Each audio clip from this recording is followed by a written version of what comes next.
Bismillahirrahmanirrahim. Assalamualaikum warahmatullahi wabarakatuh.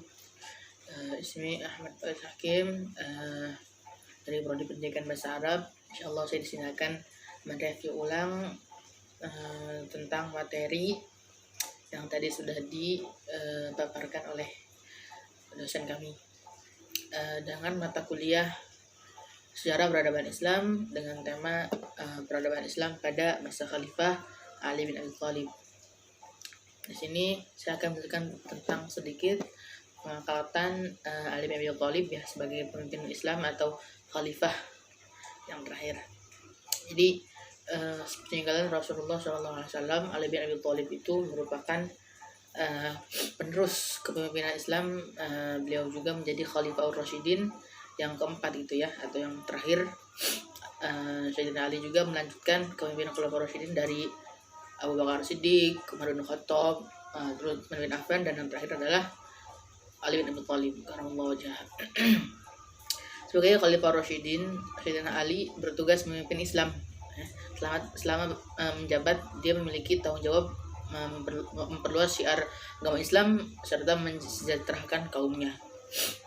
Masa pemerintahan Ali disebut sebagai periode tersulit gitu ya dalam sejarah Islam karena terjadi perang saudara antara kaum muslimin setelah terjadi terbunuhnya khalifah ketiga, yakni Utsman bin Affan gitu.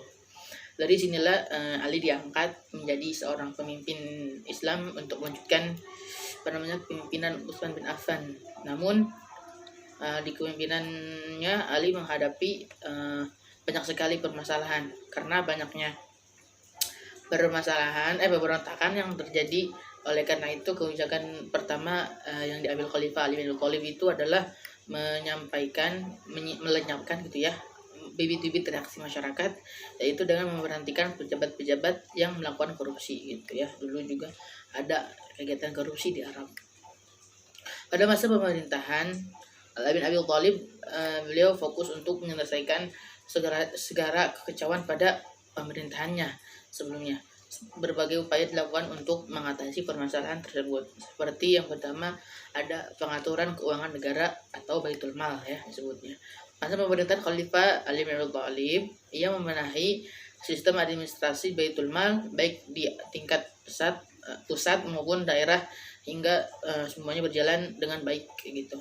Baitul Mal pada masa pemerintahan Ali bin Abi Thalib mengalami sangat banyak kemunduran gitu ya, banyak permasalahan. Yang kedua ada pembangunan dan perbaikan tata kota. Era pemerintahan Khalifah Ali bin Abi Thalib terdapat usaha positif yang dilaksanakan terutama adalah tata kota.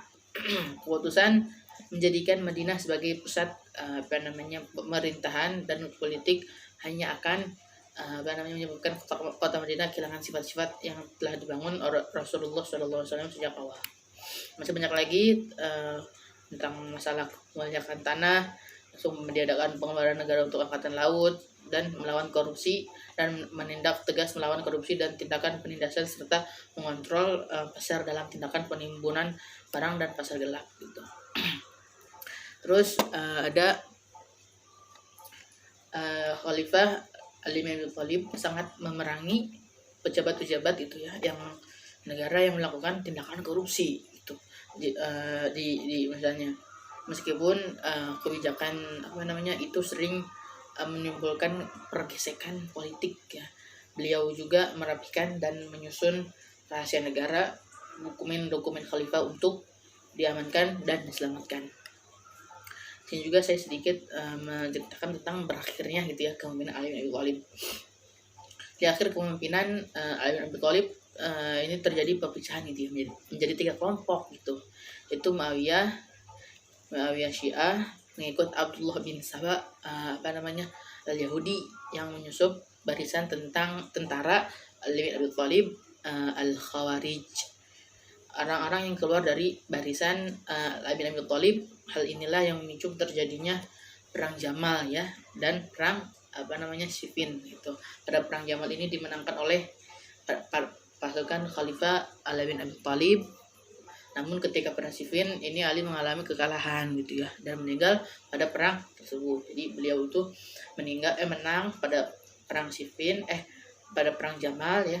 Terus pas perang terakhir yaitu perang Siffin, beliau kalah dalam medan perang gitu. Mungkin itu saja sedikit tentang menjelaskan tentang peradaban Islam pada masa Khalifah Ali bin Abi Thalib. Mudah-mudahan bisa dipahami dan dapat manfaatnya juga.